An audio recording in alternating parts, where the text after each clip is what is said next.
Hello and welcome my dear friends and students. I'm Mr. Shari Amin.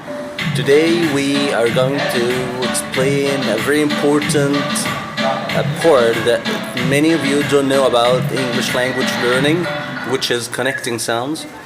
And here we need to explain the idea of splitting the word when we are speaking. Right now I need to tell or to say something, and I find it really hard to say the same way that native speakers do.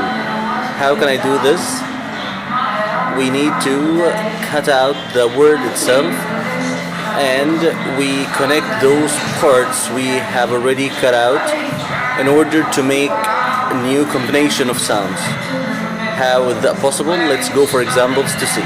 Okay.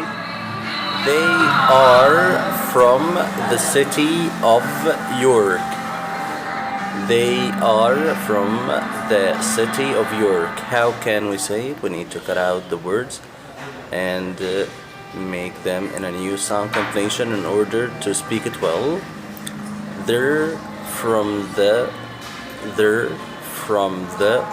city of York. They're from the city of York. They're from the city of York.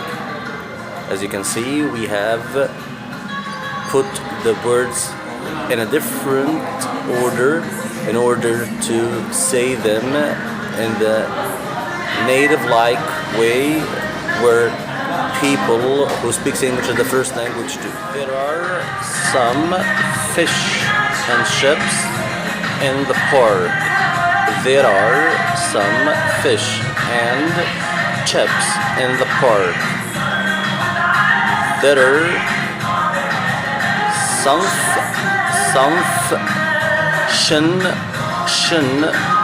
there are some chips